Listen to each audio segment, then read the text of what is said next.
பகவானின் பழம்பெரும் பக்தரான சிவப்பிரகாசம் பிள்ளை கல்லூரியில் தத்துவம் பயின்று பட்டம் பெற்றவர். சிறந்த அறிஞர். அருணாச்சலத்தில் விருபாட்ச தேவர் குகையில் பகவான் அருந்தவ மௌனத்தில் இருந்தபோது அவரால் கவரப்பட்டு பக்தரான அவர் பகவானிடம் உண்மை உணர்ந்தபடி தமக்கு உபதேசிக்குமாறு வினயத்துடன் வேண்டி தமது வினாக்களை சமர்ப்பித்தார். பாலசுவாமியான பகவான் அச்சமயம் தொடர்ந்து மௌனத்தில் இருந்தமையால் வினாக்களும் விடைகளும் எழுத்து வடிவிலேயே அமைந்தன. அவை வருமாறு: சுவாமி, நான் யார்? தூல தேகம் நானன்று. ஞானேந்திரியங்கள் ஐந்தும் கர்மேந்திரியங்கள் ஐந்தும் நானன்று. பிராணனும் நானன்று. நினைக்கின்ற மனமும் நானன்று. அறிவின்மையாம் உறக்கமும் நானன்று. இவையெல்லாம் நானல்லாவிடின் பின்னர் நான் யார்? மேற்சொல்லிய யாவும் நான் அல்ல என்று நேர்த்தி செய்தபின் தனித்து நிற்கும் அறிவே நான். அந்த அறிவின் சொரூபம் என்ன? அறிவின் சொரூபம் சத் சித் ஆனந்தம். சொரூப தரிசனம் எப்போது கிடைக்கும்? திரிசியமாகிய, அதாவது காணப்படுகிற ஜகம் நீங்கிய விடத்து திருக்காகிய, அதாவது காண வேண்டிய சொரூப தரிசனம் உண்டாகும். ஜகமுள்ள போதே சொரூப தரிசனம் உண்டாகாதா? உண்டாகாது. ஏனெனில் திருக்கும் திருஷ்யமும், அதாவது காண வேண்டியதும் காணப்படுகிறதும் ரஜ்ஜும் சர்ப்பமும், அதாவது கயிறும் பாம்பும் போன்றவை. கற்பித சர்ப்ப ஞானம் போனாலொழிய அதிஷ்டான ரஜ்ஜு ஞானம் உண்டாகாது போகும். கற்பித ஜெகதிஷ்டி நீங்கினால் ஒழிய அதிஷ்டான சொரூப தரிசனம் உண்டாகாது. திருசியமாகிய ஜகம் எப்போது நீங்கும்? சர்வ அறிவிற்கும் சர்வ தொழிற்கும் காரணமாகிய மனம் அடங்கினால் ஜகம் மறையும். மனதின் சொரூபம் என்ன? மனம் என்பது ஆத்மஸ்வரூபத்திலுள்ள ஒரு அதிசய சக்தி. அது சகல நினைவுகளையும் தோற்றுவிக்கின்றது. நினைவுகளையெல்லாம் நீக்கி பார்க்கின்ற போது தனியாய் மனம் என்றொரு பொருள் இல்லை. ஆகையால் நினைவே மனதின் சொரூபம். விழிப்பிலும் கனவிலும் நினைவுகள் எழுகின்றன. உலகமும் எழுகின்றது. சிலந்தி பூச்சி எப்படி தன்னிடமிருந்தே வெளியில் நூலை நூற்று மறுபடியும் தன்னுள் இழுத்துக் கொள்கிறதோ, அப்படியே மனமும் தன்னிடமிருந்து ஜகத்தை தோற்றுவித்து மறுபடியும் தன்னிடமே ஒடுக்கிக் கொள்கிறது. மனம் ஆத்மஸ்வரூபத்தினின்று வெளிப்படும் போது ஜகம் தோன்றும். ஆகவே ஜகம் தோன்றும் போது சொரூபம் தோன்றாது. சொரூபம் தோன்றும் போது ஜகம் தோன்றாது. மனதின் சொரூபத்தை விசாரித்து கொண்டே போனால் தானே மனமாய் முடிவடையும். மனம் எப்போதும் ஒரு ஸ்தூலத்தை அனுசரித்தே நிற்கும், தனியே நில்லாது. மனமே சூட்சும சரீரம் என்றும் ஜீவன் என்றும் சொல்லப்படுகிறது. மனம் எப்படி அடங்கும்? நான் யார் என்னும் விசாரணையினாலேயே மனம் அடங்கும். நான் யார் என்னும் நினைவு மற்ற நினைவுகளையெல்லாம் அழித்து பிணம் சுடும் தடிபோல் முடிவில் தானும் அழியும். பிறகு சொரூப தரிசனம் கிட்டும். நான் யார் என்ற நிலையை சதா காலமும் பிடிக்கும் உபாயம் என்ன? பிற எண்ணங்கள் எழுந்தால் அவற்றை தொடர்ந்து பூர்த்தி செய்யாமல் அவை யாருக்கு உண்டாயின என்று விசாரிக்க வேண்டும். எத்தனை எண்ணங்கள் எழுந்தால் என்ன? ஒவ்வொரு எண்ணமும் கிளம்பும் போதே கவனமாய் இது யாருக்கு உண்டாயிற்று என்று விசாரித்தால் எனக்கே என்று தோன்றும். பிறகு அந்த நான் யார் என்று விசாரித்தால் மனம் தன் பிறப்பிடத்திற்கு திரும்பிவிடும். எழுந்த எண்ணமும் அடங்கிவிடும். இப்படி பழக பழக மனத்திற்கு தன் பிறப்பிடத்தில் தங்கி நிற்கும் சக்தி அதிகரிக்கின்றது. சூட்சுமமான மனம் மூளை இந்திரியங்கள் வாயிலாய் வெளிப்படும்போது ஸ்தூலமான நாமரூபங்கள் தோன்றுகின்றன. மனம் இதயத்தில் தங்கும்போது நாமரூபங்கள் மறைகின்றன. மனதை வெளிவிடாமல் இதயத்தில் வைத்து கொண்டிருப்பதற்குத்தான் அகமுகம் அல்லது அந்தர்முகம் என்று பெயர்.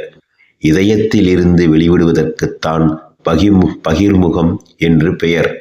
இவ்விதமாக மனம் இதயத்திலே தங்கினால் எல்லா நினைவுகளுக்கும் மூலமான நான் என்பது போய் எப்போதும் உள்ள தான் மாத்திரம் விளங்கும். எதை செய்தாலும் நான் என்கிற அகங்காரமற்று செய்ய வேண்டும். அப்படி செய்தால் எல்லாம் சிவஸ்வரூபமாய் கடவுள் வடிவமாய் தோன்றும். மனம் அடங்குவதற்கு வேறு உபாயங்கள் இல்லையா? மனம் அடங்குவதற்கு விசாரணையைத் தவிர வேறு உபாயங்கள் இல்லை. பிராணாயாமம், மூர்த்தி தியானம், மந்திர ஜபம், சாத்வீக ஆகார நியமங்கள் முதலியன மனதை அடக்க வெறும் சகாயங்களே ஆகும். மூர்த்தி தியானத்தாலும் ஜபம் புரிவதாலும் மனம் ஏகாகிரகத்தை அடைகிறது.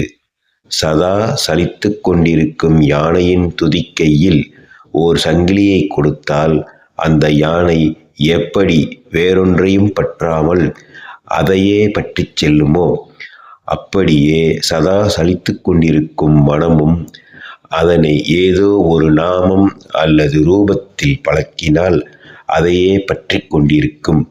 இவ்விதம் ஏகாகிரகத்தன்மை அடைந்து அதனால் பலம் பெற்ற மனத்திற்கு ஆத்ம விசாரம் சுலபமாய் சித்திக்கும்.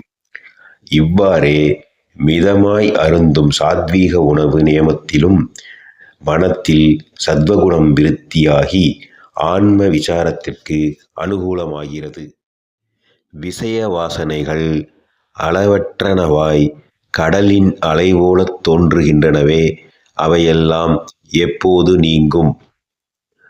சொரூப தியானம் கிளம்ப கிளம்ப நினைவுகளெல்லாம் அழிந்துவிடும். தொன்று தொட்டு வருகின்ற சகல விஷய வாசனைகளும் ஒடுங்கி சொரூப மாத்திரமாய் இருக்க முடியுமா? முடியுமா முடியாதா என்கிற சந்தேக நினைவுக்கு இடம் கொடாமல் சொரூப தியானத்தை விடாப்பிடியாய் பிடிக்க வேண்டும். ஒருவன் எவ்வளவு பாவியாக இருந்தாலும் நான் பாவியாய் இருக்கிறேனே, எப்படி கடைதேறப் போகிறேன் என்று ஏங்கி அழுது கொண்டிராமல் தான் பாவி எனும் எண்ணத்தையும் அறவே ஒழித்து சொரூப தியானத்தில் ஊக்கமுள்ளவனாக இருந்தால் அவன் நிச்சயம் உருப்படுவான். நல்ல மனம் என்றும் கெட்ட மனம் என்றும் இரண்டு மனங்கள் இல்லை. மனம் ஒன்றே. வாசனைகளே சுபமென்றும் அசுபமென்றும் இரண்டு விதம். விசாரணை எதுவரையில் வேண்டும்? மனதின் கண் எதுவரையில் விஷய வாசனைகள் இருக்கின்றனவோ அதுவரையில் நான் யார் என்னும் விசாரணையும் வேண்டும். நினைவுகள் தோன்றத் தோன்ற அப்போதைக்கப்போதே அவைகளையெல்லாம் உற்பத்தி ஸ்தானத்திலேயே விசாரணையால் நசிப்பிக்க வேண்டும். கோட்டைக்குள் எதிரிகள் உள்ளவரை அதிலிருந்து வெளியே வந்து கொண்டே இருப்பார்கள். வெளியே வர வர அவர்களையெல்லாம் வெட்டி வீழ்த்தி கொண்டே இருந்தால் கோட்டை வசப்படும். நினைவுகள் தோன்றத் தோன்ற அவற்றை மூலக்களத்திலேயே உடனுக்குடன் அழித்து விடுவதே வைராக்கியம் அல்லது பற்றின்மை ஆகும். விருப்பமோ செயல் நோக்கமோ பிரயாசையோ ஏதுமில்லாமல் சூரியன் பிரகாசிக்கையில் காந்தக்கல் அக்கினியை கக்குகிறது, தாமரை மலர்கிறது, நீர் வற்றுகிறது. உலகோர் தத்தம் காரியங்களில் இயங்கி அடங்குகின்றனர். காந்தத்தின் முன் ஊசி சேஷ்டிப்பது போல அதே போன்று ஈசன் சந்நிதான விசேஷ மாத்திரத்தால் நடக்கும் முத்தொழில் உட்பட்ட ஜீவர்கள் தத்தம் கர்மானுசாரங்களை சேஷ்டித்து அடங்குகின்றனர். ஈசன் சங்கற்ப சகிதர் அல்லர். ஆண்டவன் ஆட்டி வைப்பதால் இவை நடைபெறவில்லை. ஒரு கர்மமும் அவரை ஒட்டாது. சிவப்பிரகாசம் பிள்ளையின் வினாக்களுக்கு பகவான் அருளிய விடைகளை பின்னர் அவரது திருக்கண்ணோக்கத்திலேயே விரிவாக்கி தொகுத்து நான் யார் என்ற சிறு நூல் வடிவாக வெளியிடப்பெற்றது.